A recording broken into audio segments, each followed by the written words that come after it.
जंगी मां वांगे ख़बर ॾींदा हलूं। मोहम्मद शफ़ीक जोखियो जी रिपोर्ट मुताबिक़ मलीर कराची समेत सॼी सिंध जे जोखिया क़बीले जे भाइरनि खे हिन पोस्ट ज़रिए आगाही ॾींदे पुरअमन एहतजाज में शिरकत जो सॾु ॾिजे थो त 2 महीना अॻु स्टेट एजेंसी ते वेठल जोखिया क़बीले सां तालुक़ रखंदड़ मुअज़्ज़िज़ हाजी अतुर जोखियो ऐं संदसि दोस्त नवाज़ हुसैन खोखर खे हिक सफ़ाक ऐं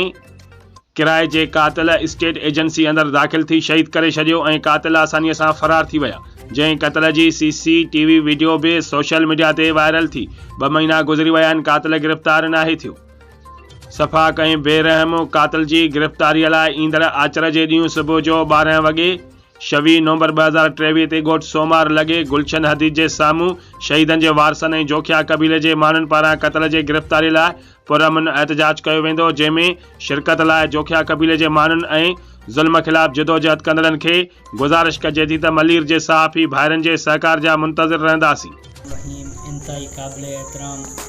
तमाम दोस्तनि मिटनि माइटनि सिंध जे शऊर खे ऐं तमामु साफ़ी बिरादरी खे इन तमाम दोस्तनि खे इन वीडियो पैगाम जे ज़रिए हिकिड़ो नंढो अर्ज़ु रखंदुसि। सभ खां पहिरियों पंहिंजो तारीफ़ कराईंदुसि त मुंहिंजो नालो मोहम्मद इरफान जोखियो आहे